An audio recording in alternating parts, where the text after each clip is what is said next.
Hi, and welcome to the latest episode of the Wellbeing Show.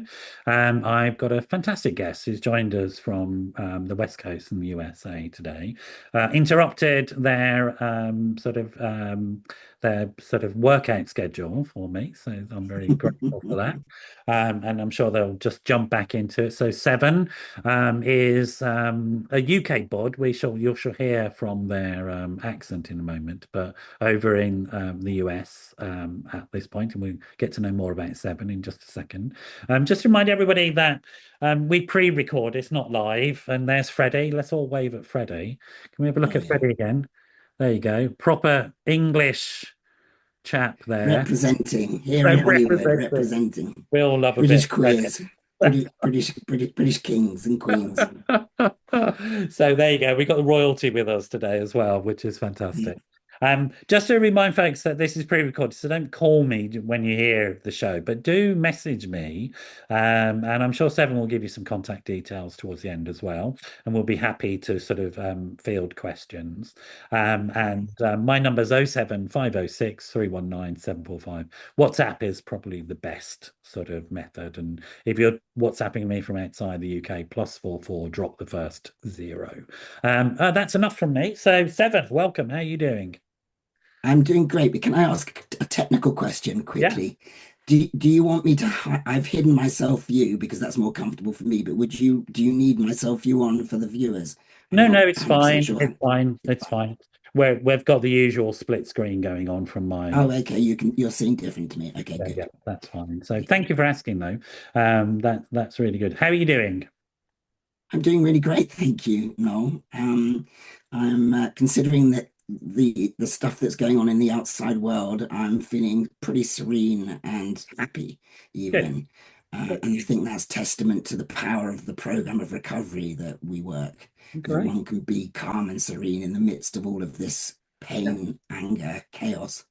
There's a lot of there's a lot of stuff going on, and you're somewhat in the epicenter of it, being in the US. I'm sure we'll get on to that and the Yes, choices. Clearly, though, you're not from the US. I can tell that I'm somehow. I don't not. know Can what you gives it tell? away, but there's something about you. Well, Americans say, "Are you from Australia?" It's like 50% for them. They know that it's something different to American, but they're not sure whether it's British or Australian, which is so strange to us because I don't think that we sound at all Australian. No, Anyway, to American ears, we no, do. not at all. I It is have I have very deliberately avoided I've deliberately avoided picking up certain words and phrases and certain pronunciations. Mhm. And I always say to myself that if I catch myself saying these words, phrases, or pronunciations, I will get on the first plane back to London. But Right. so far, I've managed to not develop a mid-Atlantic accent to the best of Good. my So you're knowledge. holding firm on that one. I like to see somebody who knows their boundaries and knows how to hold them. So you're originally from Mhm. UK, what, from London or? I lived in London most of my adult life. I ran away to London from Wiltshire when I was Okay. 17 because I knew that I was queer and I knew that I didn't feel at home in Wiltshire. And so the first opportunity I got on the train to Paddington and built a life in London. And Did then you I ended carry a up going to little, university. like little Paddington Bear coming from I Peru? was very much, You're I was Peru with very, Wiltshire, right? Yes, I am in the process of writing my autobiography slash self-help book. Don't know exactly what it's going to be yet, but in the course of that, I've been going back over certain periods of my life and thinking about them with an adult's eyes and mindset. And when I think about the 17-year-old who got on the train to London and just found themselves a job and found themselves somewhere to live with some people, squat. I'm amazed at how I survived some of that stuff, but and that I was fearless. I was just the fearlessness of youth or the ignorance of youth. Yeah, I mean that's what keeps the human race going, isn't it? That sort of Hmm. one feels No, I'm indestructible when one is young, and yes. quite right. So, do you mind if we go I back though don't, to those Wiltshire days a little bit, of and course. what it was like? Because your story is one of transgender as well, isn't it? So there have been Yes. various transitions in your life. So tell us Yes. who that person was in Wiltshire prior to. all of this. Sure. Yeah. When we talk about peeling back the layers of the onion in recovery, my Right. onion was bloody big Yeah. because I transitioned when I moved here. People in the UK who are watching this, who may know me from my past life, knew me as Sarah Graham. And I was an attractive I blonde sort of knew lady. that, but I didn't want to. I think the term is dead name you. It's but sort of Yes. Thank you. you've chosen, and I certainly wouldn't want to do that to anybody. What does dead Thank naming you. mean? Just for people who may not It, understand. Yeah, dead naming is when a person has transitioned and they've got a new name and new pronouns, and it's deliberately using their old name. It's not accidentally doing it, because you knew somebody before and you're getting used to them transitioning. It's Yeah. when you consciously call them their old name, and it's kind of an act of violence, really, because for some trans people, it's very traumatic to hear their old past name because there's so much trauma attached to it. For me, I honor my old name, and I'm proud of many of the things that I did as Sarah, especially in recovery, so I don't kind of have such a strict rule about it. Okay. But yeah, it can be traumatic for people. So, do you mind telling us about what it was like to be that person in Wiltshire prior to coming to London, and what it was that you thought, oh, I have to run away, I have to run to the big city, which would, to be honest, be a sort of fairly familiar story for a lot of people. Yeah. Yes. Um, okay, I'll give you a little run through Sure. that period of my If you don't life, mind. and this is very much the potted version. So I was actually born in Portsmouth, Wiltshire, to a policeman and a nurse. My family were not posh, didn't come from money. There had been money in both sides of the family, but the great grandfathers had been alcoholics and had drunk the family fortunes away on both sides, which I think is interesting. And my dad left the police soon after I was born, Mhm. and we moved to Winchester, which is the old capital of England, as many people know. We grew up there until I was 11, and that was lovely in the sense that we were very near my grandparents. We had a Yeah. very close relationship with my grandmother and my great grandmother, who I called Nan, and my mother as well. Formed this little matriarchy around me, which was Sure. which was a lovely kind of growing up experience. My grandparents had a nice big garden with apple trees, and I used to play bows and arrows and all of that kind of stuff. I always knew from the youngest age that I wasn't a girl. And I started telling everybody as soon as I could speak, I'm not a girl, and trying to resist girl clothing. And of course, most people wouldn't listen to me. My mother fought me to put me in party dresses to go to Sure. parties and all of that kind of stuff. And I found it appalling. How But did the you know? I mean, interesting, I think people don't get this. I think I do get it. I've yeah, known many people who are intersex or trans or queer, etc. So, and yeah, we'll come to all these terms if you don't mind at some point. sure, sure, no, Try of and course. educate people. Well, But how did you well, know this that you weren't a Well, girl? this is why I think that intersex people, especially a story like mine, can actually open people's hearts and minds because Sure. there is a biological component. So they said that I was a girl when I was born. Nobody doubted that I was a girl. I was born with a big clitoris, but doctors have rules about how big a clitoris can be on a baby before they get concerned about it. And mine fell within the acceptable size. So they just said, this is a girl. I was named by my parents. Says girl on my birth certificate, which I actually need to change for my own protection. When I was in my 20s, so many years later, I discovered that actually doctors had found out that I'm intersex when I was 8 years old. They'd found out that I have XY chromosomes and that I had internal testes instead of ovaries. I didn't Right. have any female reproductive equipment inside. And they'd actually removed my testes from me when I was 8, told my parents that I had cancerous ovaries. So from a biological standpoint, that's interesting, isn't it? Because I did know that I wasn't a girl. I knew I was a boy. I played with boys. I didn't relate to girls' experiences. And And we should my say, I great mean, it is interesting. If you don't mind, I'm just going to hold us there no, because I go for think it. it is Yeah. quite an important topic. Like Mm. doctors and surgeons now in the UK wouldn't be allowed to do what happened to you. That Oh, they do. They right. do still do it. Okay. Yeah, this is partly why I ended up staying in Los Angeles because Right. intersex people, I'm going to read the definition of intersex because I Okay. can never memorize it correctly, but just so people know what we're talking about here.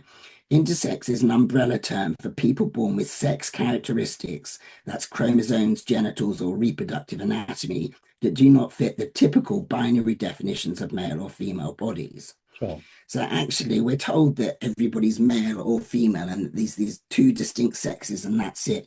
Actually, there's a whole plethora of possibilities between the two poles, And most people feel like a mix to a certain extent, but because But everybody, recently, male the and female, BMA did say, didn't they? They said there's 32 biological sexes that can be yes, identified medically, and four are medically, yes, distinct at a chromosomal level. So the yes. binary definitions, medically, scientifically, don't make any Med sense. no, Uh, it doesn't. And but come back culturally, to what happened to you. My understanding was, and clearly I was wrong, that surgeons are no longer allowed to make arbitrary decisions about sex assignment at birth anymore. they are supposed now to have conversations with parents, and they do Right. seem to have conversations with parents, but still, and because of the society we live in, there's a bias towards putting the child in one of the two boxes and Right. fixing that. Right. And doctors do talk about fixing it with surgery, and surgery does still happen to babies Like, and children, bizarre to and me. it It's really bizarre to shouldn't. think that we And would do that. but it's important to think about this because all of these arguments we've been having in society about trans youth and trans children and protecting trans kids, none of those arguments get applied to intersex babies and children. And Sure. that's why I can confidently say to you, this actually isn't about protecting children. It's about protecting the gender order, the gender hierarchy that's Sure. based on Yeah. Adam and Eve, with Adam being the patriarchal male leader of the family unit. Yeah. It's intrinsically wired into Christianity, and before that, the Talmud. But interestingly, But it's sorry, the also, I Torah. think, but again, staying with the biology for a bit, so that people do Yes, get this, that what nature does and inevitably does is when yes, it creates something biologic, it could be assigned to many different things. So if we think about the clitoris, yes, it is actually a penis. A penis is a clitoris. It's just that yes, certain types of hormonal what, responses produce something more or less like that, and which is yes, why you have all these sort of options in between, really, because yes. and But there's nothing it, unnatural about that. It's fundamentally no, a it's natural biological. perfectly natural. Yeah. It's always existed. When I wrote my play Angels Are Intersex, I went to speak to faith leaders from all of the world's major religions. And when I went to speak to Rabbi Michelle at the Temple of Israel in Hollywood, she told me that there's actually 6 genders recognized in the Torah, So, and at least 2 of those genders are definitely intersex people. They're definitely different types of intersex yeah, people. most cultures, So, that's the and truth. na Most cultures, Native Americans, yeah, I absolutely. always bring this back. This is the argument I make to the Academy here and to BAFTA or their BAFTA. It's like knocking on a door that's never going to open.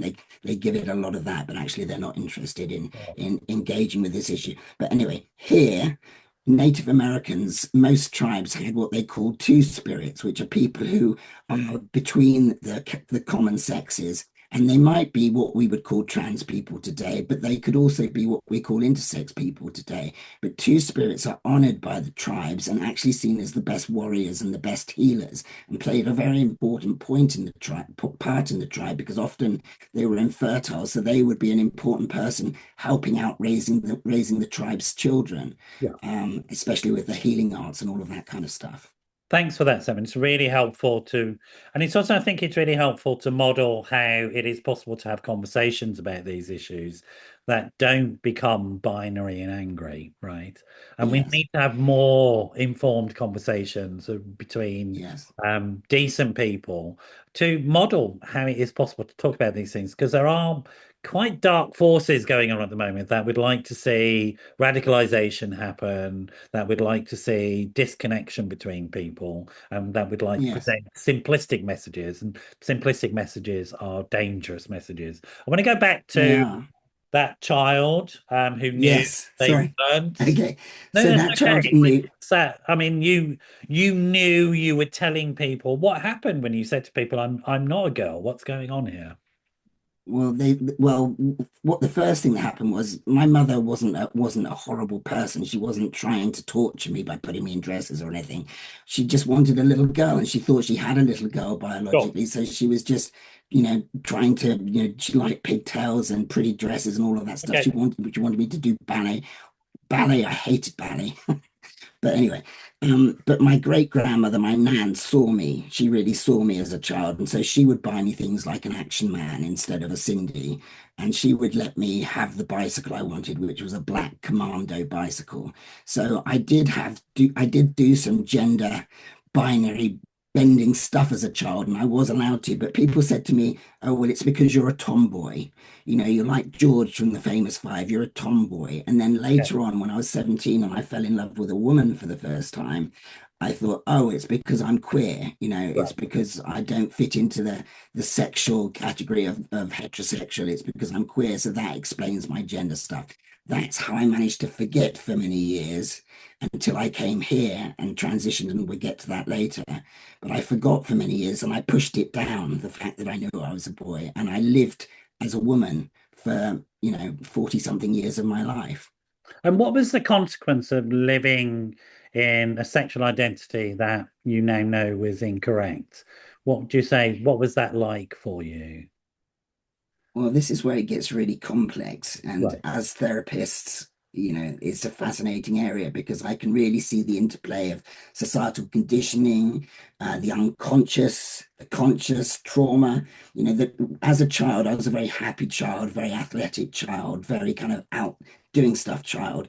But then I had this surgery when I was 8 years old to remove my cancerous ovaries. And they told me that it was cancerous ovaries, which is a terrible thing to tell a child. It's the Mhm. Grim Reaper is what wants you. And they said that I would have died as a teenager if they didn't find this. So that set my doctor up, Sir John Professor Dewhurst, as this godlike figure. He was the world eminent gynecologist because he'd saved my life.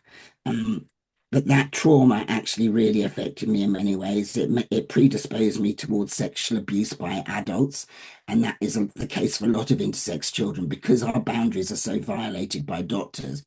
Surgery on your genitals is akin to rape trauma on a child because children don't understand it. They just know that their genitals are in pain and the adults have Sure, done that to them. sure. So that trauma experience as an 8-year-old altered the course of my life. I really became the kind of outsider, rebel, not kind of feeling safe with adults, only really feeling safe with animals, Just going to and kind stop of, us for a second because we're dealing with difficult issues and it may trigger people. And I sure, like yeah, when that happens. I mean, you processed a lot of stuff. I've processed a lot of yeah, stuff. We can manage these things. But if somebody's listening and it is triggering you, just hmm, remember that this is a recorded show. You can stop it, you yes, can pause it, you can make a call to a mate. You can sort of self-care, take care of yourself. And if you've experienced sexual violence, there are groups that exist both in the UK and in the US for people that have experienced sexual violence. And also, if you're part of the trans community, queer community, and also the intersex communities, there is support available for you. So these are quite difficult topics in terms of what might be brought up for people, but it's really important people understand that the thing about trauma and these difficult topics is they can leave us feeling very alone, like we have to carry yes, stuff on our own. That's absolutely. absolutely not the truth. You are not No, alone ever, no. and it's really important. Thank you for Sorry, saying Seven, I that, just Rob. wanted to sort of put that No, that's there. great. I'm really glad you said that because I am now somebody who can speak. Like I said to you earlier, you can ask me any question. Sure. I've had to look at all of my stuff. I've been lucky and privileged to unpack it in rehab, 9 months of residential rehab, 3 months of trauma rehab when I was 10 years sober, therapy constantly since 2001 when I got sober. So I'm in the privileged position of having dealt with my trauma to the point that I can talk about it really openly and honestly and kind of just whiz through my Yeah. story in this way. I know what it was like when I was first told the truth of my diagnosis when I was 24, 25, I think it's 24.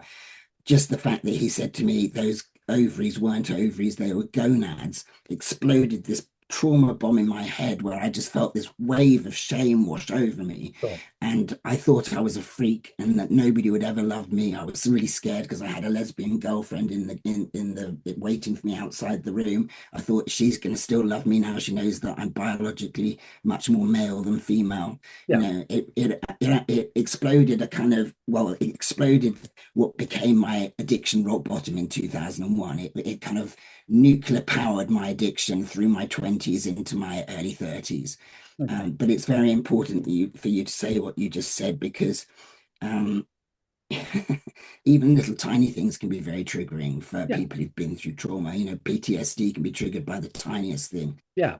So But it it's is also important it's to look really good after you are yourself. talking about it because it is really important that people understand there is hope. that these things can Mm, be worked through, and one can become yes, eloquent like yourself about these thank issues you. that used to silence us, right? So Yes. it is it's so important. You just talked about addiction and stuff like that. So I'm presuming Mm, this reared its head. When did the sort of misuse of substances, alcohol, etc., when did that come yeah. about, and when did you notice it was a problem? I started drinking regularly from 12, which is Right. pretty young even for the UK. Yeah. You know, stealing from the parents' cocktail cabinets in my Sure. village, getting other kids to drink with me, all of that kind of stuff. I just, oh, that's my one of my alarms, sorry. That's Um, okay. uh, I discovered what I now know to be crystal meth when I was 14 because I was hanging out with bikers in the local biker pub and they gave me what I now know was crystal meth. And so I did that for 6 months when I was 14 and then rock bottomed on it. I had the most awful sinus infection to the point my head was like in a vice. And I swore to God, I will never snort another drug if you get me through this. So I did. So from that point, I carried on with cannabis. I picked up cannabis when I was 14. I picked up LSD when I was 14. I picked up magic mushrooms. You know, I kind of just was a poly drug user who was open to trying anything. I tried cocaine for the first time when I was 17.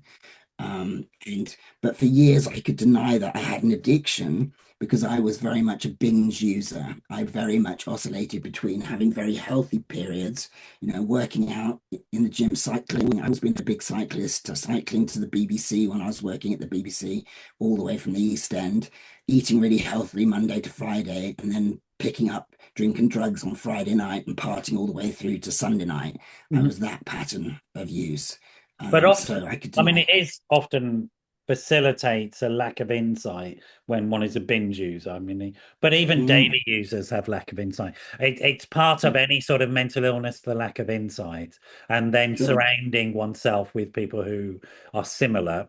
But usually, sure. and I wonder if this happened to you as well, be interesting to know that when one is a binge user, the binges get longer and the periods in Oh, between get yes, shorter. absolutely. You start joining up, you start That's using right. like on a Wednesday, Yeah. and then maybe the weekend Initially, starts there's a on division, Thursday. and then there's a dotted line, Yeah, and then there's a straight line yeah. all the way through. It's a progressive illness and it always ends in the same place. And at the end, when my father died in 2001, November Right. 2001, I was drinking and using 24/7 and became the person that even I couldn't deny was an addict. And I got really suicidal. I had two suicide attempts when I was 14. And that was partly related to my intersex trauma and feeling different to other girls. You know, at that point, girls Yeah. around me were getting periods and pubic hair. I Right? didn't Yeah, grow that's right. pubic hair Yeah, yeah. And they, until I all the started. messaging around being female would not have fitted your experience, It literally. didn't. No, no. And it wasn't until I started testosterone shots here in 2018 that I finally started growing pubic hair, just at the point that nobody wants pubic hair, of course, now. People spend a fortune to get rid of That's pubic right. hair now. But So I you're mean, now, yes, I finally got that's pubic right. hair and hair under my arms. My God, You're I'm a having to full do your human being. bikini wax for the first time in your life. It's sort Yeah. of it's a two-edged sword, that one, isn't it? It's like, yeah, Yes. absolutely, Yeah, I can yeah. understand. But you're still at this point labeled as a woman by society. Yes. You have Yes. severe addictions, which you don't know are addictions. Yeah. And how I mean, your family, your parents, what are they thinking at this point? What's going on for them? And the friends around you and your colleagues, how are people Sure. experiencing you, do you think? All they're seeing is the external stuff, which I let them see, which was that I became increasingly successful in the media. I started off in radio as a journalism at the BBC, and then I progressed into producing at BBC Radio 1, and then I swapped over to television. Steve Wright took me to work on his television show for Right. BBC Entertainment, and I became a director. I went to the Big Breakfast and directed on the Big Breakfast, and then I went to children's BBC and I directed on a lot of children's show like Linford's Record Breakers. So people were just seeing me get more successful and financially successful and, you know, living a glamorous life in London. I was the youngest member of the Groucho Club. Sure. Because of the people I worked with, they nominated me to become a member. So my parents just saw that. What they will have experienced, though, is they experienced that I was very absent from their lives because work addiction was very much part of my addiction profile. I derived my self-esteem and I derived my kind of sense of ego from being a television director or working Sure, in the media. sure. That was my kind of badge of honor. But it's also, I think it's But interesting, and I want to talk about your partner as well, or your ex-partner now, I presume, or yes, I'm sick. I'm single. you're single and mingling. Happily single and happily mingling. Yes. That's right. So we'll come to that in a minute if you're okay to talk Mm, about them sure. in their absence, as it were. You can talk about yourself, of course. Mm, But it's interesting, I think, because there is still the notion that an addict or an alcoholic looks and experiences the world in a specific way, which is park yes. benches, Yes. alleyways, etc. That's true. That's a lot of people's Yes. experience. And a good friend of mine ended up in one of those large bins down in Soho. That's where they ended up and were Yeah. fished out Yeah. of one of those bins and sent Yeah. off to a rehab. Now, but you were a very successful person. Yes, I lived in a lovely house in Benbow Village, as it's called, near Shepherd's Bush. Sure. At the end, like beautiful, beautiful house, spiral staircase down to the garden, sunroom on the second floor, so it's kind of like floating in space at night when you smoked weed up in the sunroom. So it looked very glamorous. But as my partner then, who was a British celebrity chef, as that partner realized that I was addicted to cocaine primarily as the one that really stood out, she started calling me a junkie, which I thought was very rude, and taking my cocaine off of me. Right. And so I started going to Shepherd's Bush and drinking and using with the homeless people on Shepherd's Bush. So I had a perfectly lovely house round the corner, but I'd be on Shepherd's Bush because those people wouldn't be on my case telling me that Right. I was an addict. Right. Right. Yeah. That's where you felt at home. So even I if you felt more weren't at home with actually those living people. Yeah. there, yeah, and that's an Yeah. interesting dynamic, and it is a thing I've noticed, and you will have noticed from your own clinical practice that um, Yes. that people who have this chronic illness, which is a relapsing chronic illness, is a mental health condition. It does get Yeah. worse, but eventually somebody who has that feels more comfortable with the birds of a feather and flock together. Sure. No matter Because I no also, matter what they've been given in life, it'll be that tribe that they go towards, which is I think is yes. important to talk about in terms of later on what recovery means and why Yes. tribes Well, are important. the other thing about that dynamic was that the more successful I got on the outside, at the same time I was experiencing the spiritual death that they talk about in the recovery literature. I didn't know what a spiritual death was then, and I would have laughed at you if you'd said anything to me about a spiritual death. But basically, I was dying inside. My love for life and love for people and love for anything was dying, and just addiction took over. But there's a And I strange didn't, There's but a strange world, isn't it? That world in which sort of, I guess you understand that something bad is happening, but then you have yes, all this success. And how does anybody yes, reconcile that? And then additionally, the other sort of experience is there's something wrong with your body and with your sexual identity. yes, Who am I? And that must have been yes. quite a heady mix to try and sort of figure out. Yes, well, I didn't realize then how much part of my unhappiness was the fact that I was living the wrong gender. Right, I was codependently living the doctor's version of me. right. They medically altered me. They put me on estrogen when I was 12 and made me into a woman. So Yeah. I was living somebody else's life. So it's no wonder that I had such dark periods of suicidal ideation. And the other thing about being in that house was the more successful I got, but the more my addiction progressed, the less I felt like I deserved these good Yeah, things. exactly. So it felt They, it yeah, felt yeah. alienated from the world that I They was become the in. lash, don't they? That makes you feel Yes. absolutely Yeah, I just felt bad about myself because I'd said to my girlfriend when we moved to the new house that we're buying together, which was such a beautiful house. I wish I still owned it. When we bought that house together, I said I will never use cocaine in this house. Mhm. How we draw a line in the sand, and it's like this is going to be the difference. I'm going to put the cocaine behind me, and I'm just going to drink and smoke weed. But of course, I'm an addict, so first of all, that's impossible. But also, I was carrying so much pain and trauma in me. I really thought, well, if you'd lived the life I've lived and had the things happen to you that have happened to me, you'd need to drink and take drugs. And that's a very good excuse because it's true, but at the same time, It's true. I addiction mean, exactly, feeds it's off of true. all But of those it's sort of things. like Addiction, It's Yeah, also it's interesting, I think, and I wonder what you think about this. There is a reason why people might use problematically, but the difference between somebody who's using problematically and an addict often is this, that when you yeah, remove the problems from the person using yes, problematically, the using yes, drops off. Whereas the yes, addict, it has a life of its own and then needs absolutely, something else as well, because it is absolutely. a condition.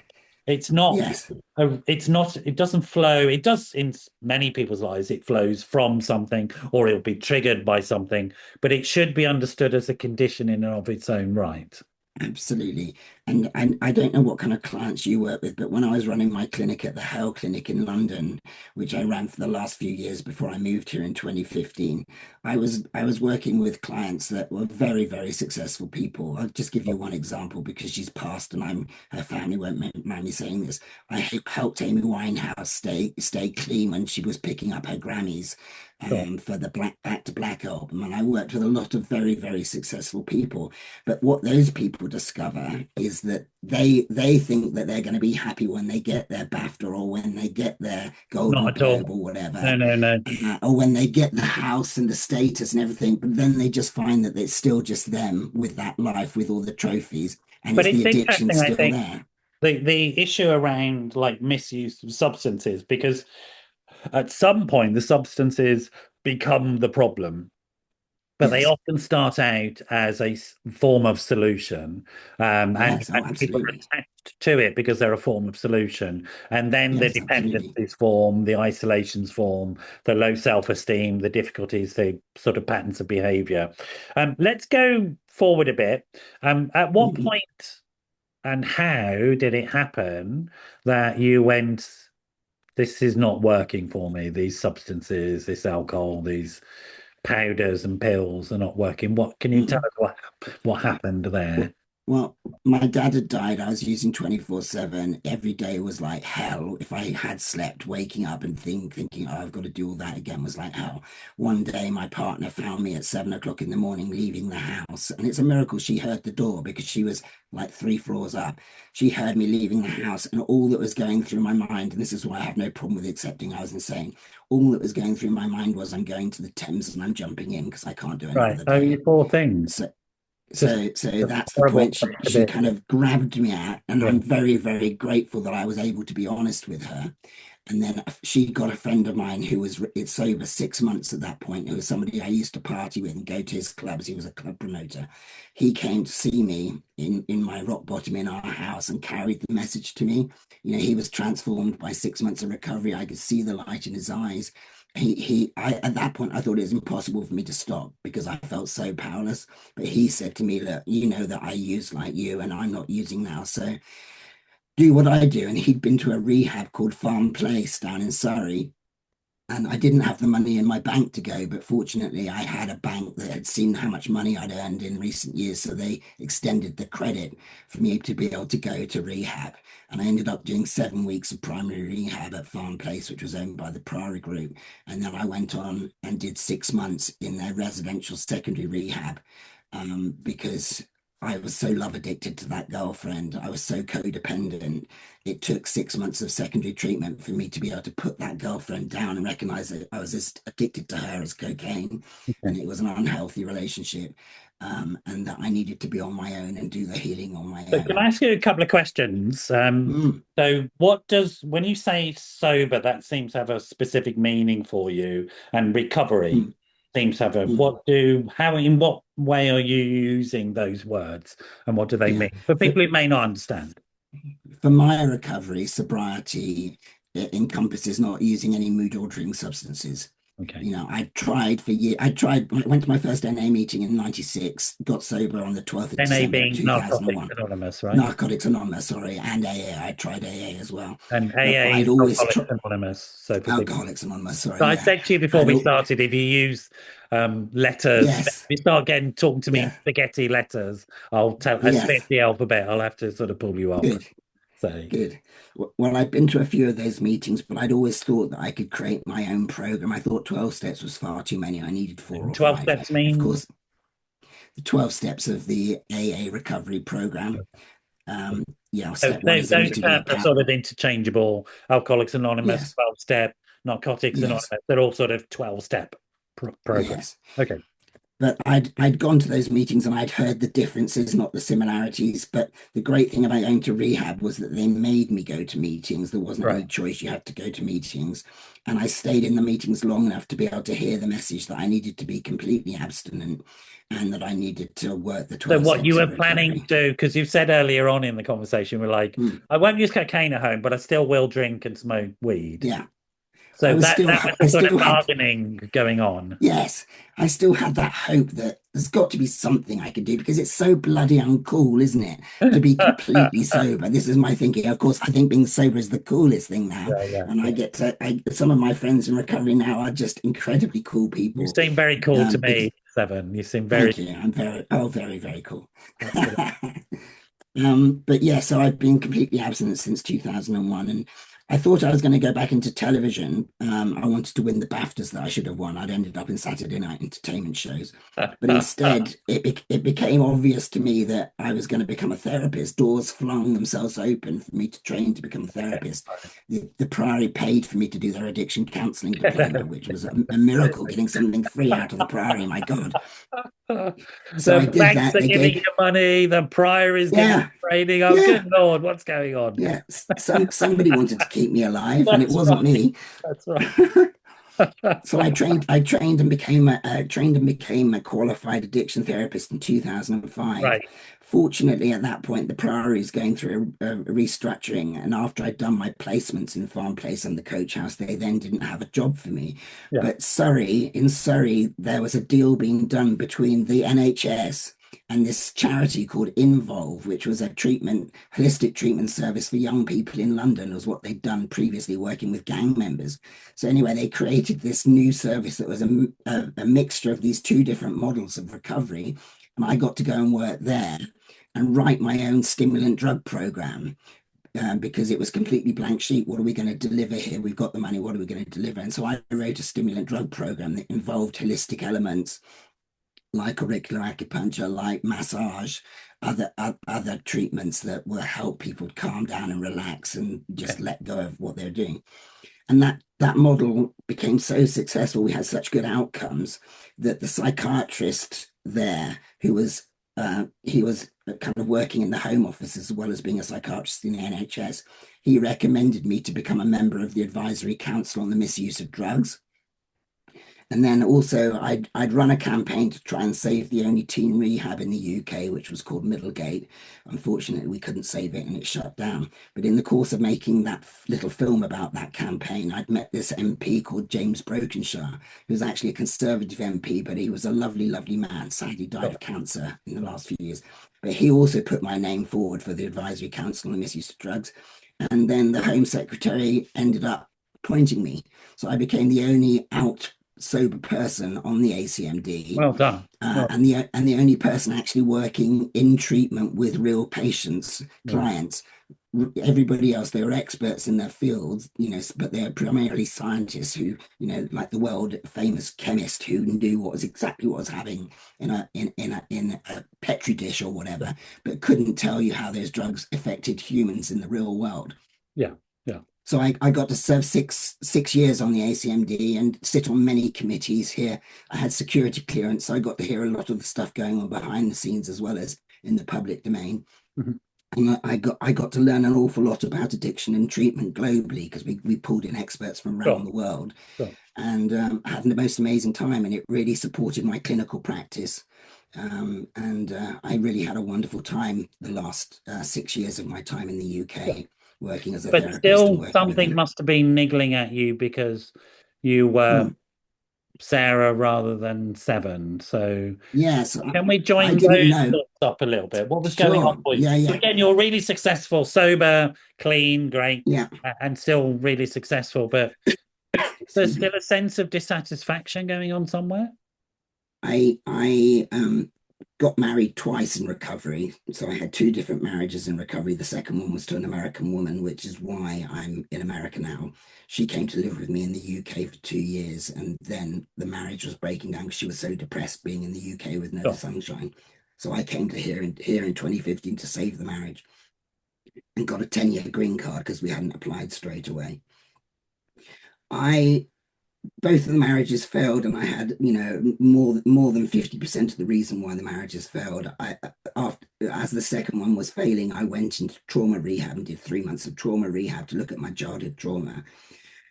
But how I became trans was actually because my body rejected estrogen. I hadn't planned to Oh, become right, trans. right. I was like 40s. This was in 2017. 2017 was a terrible year. Physically, I was getting more and more disabled. Mhm. And I thought I had MS or something like that. And I finally went up to the doctor after 6 months, and they tested me with everything and said that I had the hormone profile of a 90-year-old. Yeah, So, so my yeah, body was yeah. packing I up can see that. I basically. can see that. Yeah. Yeah. And so they said to me, why don't you try testosterone shots? Because that's what your body would have made if they hadn't have taken your testes. I'd been told that I'm completely immune to testosterone. They said I had complete androgen insensitivity syndrome. But within 3 days of the first testosterone shot, I started to feel better. Right. Very quickly, I started to sprout this rather attractive stubble that we see now. It's better than mine. I shave mine up. I look dreadful with the beard, to be honest. And I'm a stand-up comedian. We probably haven't got time to go into how I became a stand-up comedian, but part of what I do is stand-up comedy today. And as I joke on stage, the clitoris grew and grew and grew, Right. like Jack's bloody beanstalk, and Right. became a penis. Yeah. Like, well, I say to the audience, at what point does a clitoris become a penis, and get them to call out inches and stuff? But it's just Yeah. a silly joke thing I do. Yeah. But yeah, so my body transformed with the testosterone, and I'm now sat before you happier and healthier than And I've were been my you whole planning at life. that point to transition to being No, biologically male? no. It was just medical advice around your hormone. Medical advice. When I started sprouting hairs, I actually freaked out because I Did you? I'm realized that sure I was you going to, did, you poor thing. yeah, I What? realized I Oh was going to, no! yeah, what? I'm a blonde lady. But I was like plucking them out at I'm first. It sure wasn't you until I were, kept like, I, absolutely. I, I executive produced a film called Ponyboi, which is the world's first intersex film, and we brought Right. it to London to the Flair Film Festival. And I was staying at a friend's house who had very good lighting in a bathroom, and I could see how many of these. And I realized I'm fighting a losing battle. I've just got to let them grow. And Sure. then they grew in, and it was at that point that I actually saw myself in the mirror for the first time, and it's like it slowly came back to me how much of myself I'd repressed to live other people's lives. Sure. And it's like the scales fell from my eyes. But I kept the tits. I had the 38 double Ds until 2024, and I told myself I wasn't having them off because I was the visual representation of intersex. People can see stubble tits. I'm intersex. This makes sense for Hollywood brains, for the Yeah. producers' brains. Yeah. But when I had the surgery, and I haven't got time to tell you the story of how I came to have the surgery, probably, but when I had the surgery to remove them, that it was like liberation. It was like that was the Sure. last part because I had these tits because the doctors had given me these tits. Basically, they wouldn't have grown if they hadn't put me on estrogen. So I finally got my body back, and Okay. I finally got to really be 7 Graham, he, him, the person that I would have been if they'd have left me alone. Yeah. And in terms of words and terminology, etc., I mean, what's your preferred terms to describe yourself these days? Would you say Yeah, I'm a man, I, I'm trans man, I'm an intersex human, I'm I, queer, I, and Well, in terms of my sex, part of the reason I applied to be an American citizen and became an American citizen on the 11th of November 2024, voted for the first female president, and then went to bed so happy, woke up the next day and thought, God, you have a sick sense of humor. I know, Anyway, part of the reason why I applied for this passport, I'm going to cover some information, yeah, is go on. I've got the X sex marker. Oh, you have got the X because they've I've removed got the that, right? XX marker. Yeah, so the XX marker was won, the right to have that was won by an intersex activist, a Yeah, veteran who called Dana Zim. And she fought for it through all of the courts to the High Court, saying that their sex was intersex and they wanted to have that represented yeah. in the passport. So that's what the X is. Trump is, of course, now trying to take this away and denying that we exist. We're not going to get on How, him. I don't want to give him any no, airtime. But no, you let's would not. No, identify with the X, meaning you're intersex. yes, I'm intersex, but my gender is transmasculine. I say I'm a transmasculine human Right. being. Okay. And my pronouns, I went through a period of they them pronouns, but I've gravitated after the tits off to he him pronouns. Okay. And you're comfortable now with that sort of makeup, with that, how you Yes, experience yourself and that sort of wording about yourself. Yeah. yes. I love male privilege. I'm It's jesting. really interesting Don't. because it is like that is literally what you've done. I mean, that's a story in and of I itself. did. Yeah, I A wrote an story in article and for of the LA itself. Times. I wrote an article for the LA Times about how I've lived all of the letters of LGBTQIA plus. So I got to Yeah. experience life from all of I these different presume you know perspectives. Jude as well here in the UK. Yes, of course, Jude is a fantastic human being. I love Jude, them. you're beautiful, beautiful human being. Yes. And Judy's So one of those I'm annoying people that, when they were a woman, was the most gorgeous woman I've ever known, I and know. now they're a Yeah. man, another So model. handsome. So annoying. So handsome. Actually a model for Harrods, weren't I they? know, it's like, Incredible. get out of here. I mean, it's like, Yeah. it's not fair. It's a bit like you having money thrown at you by banks. Who's got a story like that? Oh, yeah, we'll give you a loan So to go to rehab. Why not? I'm going to join. so I'll find out which bank that was afterwards, and I might join them. okay. You Yeah. never know. And so, tell me about like what are you doing now? Obviously, you're sitting chatting to Yes. me. I have to Well, say, and I have to be careful about this because I might start crying. It's lovely to see mm, you, and I thank sort you. of remember you before, and remember we sort of hung out a few times and stuff like that. And it's just awesome to see you so comfortable with who you are. Thank you. And it's a super story. I mean, I'm absolutely ecstatic for you, to be honest. Thank Absolutely you. Thank ecstatic. you. It's super Yeah, sweet. I feel so lucky and so privileged. And like we said at the beginning, with the situation in the world, the oppression of trans people Yeah. here terribly, and also in the UK, and the using of biology against trans people by the British Supreme Court, I now am in a That's position where I changing, get I to be promise you. There's new guidance coming out. That's changing here. good, good. It's I yeah, it's going. good. But let's go to you and what you're Yes, doing right now. what What I'm is it doing right that here, you're right on now. at the So moment? So I took a complete break from addiction therapy for a few years. Then I Sure. had one client who's just coming up for 7 years sober now. He's in the Britain, he's just selling his company that he started in recovery. So I think he's done incredibly well. I'm very proud of him. But I'm just now at the point where I've restored myself to the place I've got because I was very burnt out when I got here. I realize in retrospect, but now I I'm can't fully believe healthy. what you were. I'm fully healthy and happy, and Right. I've been meeting with rehabs both in the Right. UK and in LA, and I want to take on one consultancy in the UK and one consultancy in the United States, Yeah. and I'm taking on a small caseload again. I'm Right. decided I'm going to take up to 7 clients and work one to one with 7 people, Right. and work with these two rehabs Super. because in the conversations I've had, even with the LGBTQIA plus rehabs or ones that are calling themselves that, there's hardly anybody who's transmasculine who's working in this space. Yeah. And there's a real addiction problem with the transmasculine community because of the, not surprisingly, there's a lot of suicidal ideation and a lot of suicide in the trans community as well. Cool. And again, that's no wonder given how trans and intersex people are being treated. But I really feel the call back, my higher power, which I'm comfortable talking about my higher power now through who I discovered through my program of recovery.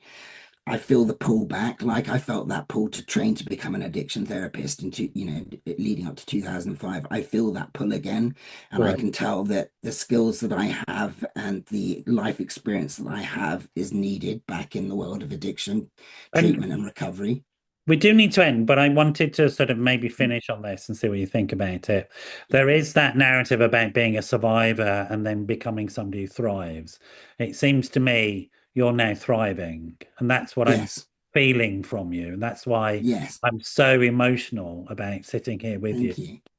you know? Well, I've created this completely new model. I used to have a very holistic model at the Hell Clinic, but now, because of my own creative journey as a stand-up comedian and as a theatre writer and performer and actor, I've created this new model called the Alchemy of Authenticity, turning your shit into gold, Yeah, where we basically love help it. people go on the journey that I've been on, where the things which I thought I would never tell another human being, things that I thought were so deeply shameful and unacceptable, have become my greatest riches now because I'm the world's Absolutely. first intersex stand-up comedian, and I am, one of only two intersex actors in Hollywood. So I do expect to get. I've done a lot of work in the acting space.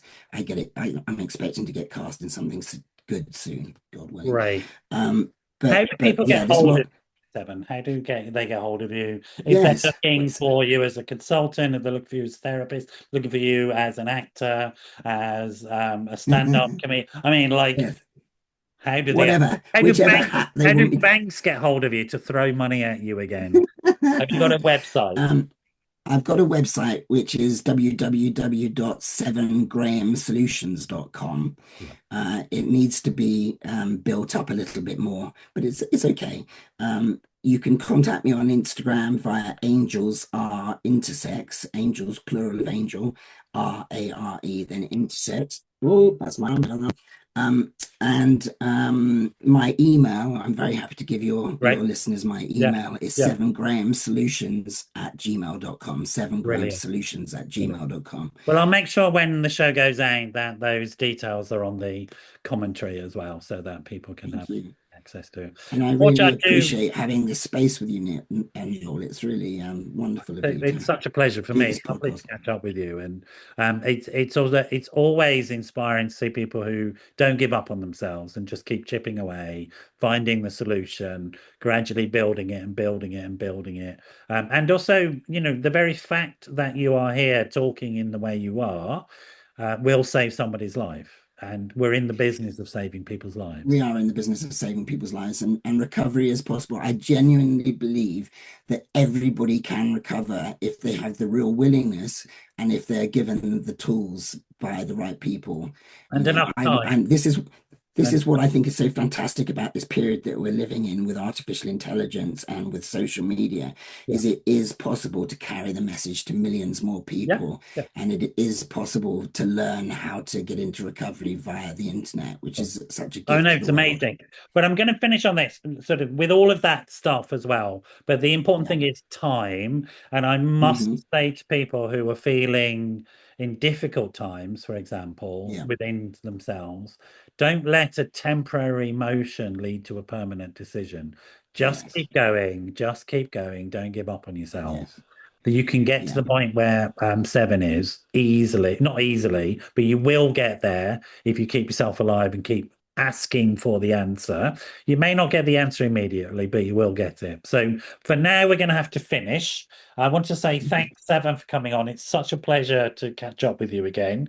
Next time you're in London, give me a call and we're going to have a I coffee and will. grab I'm a hoping that I might be coming to UCASAD. I might even possibly be speaking at UCASAD. great. It's early stages of trying to work Well, that give one me a out. call when you're coming over.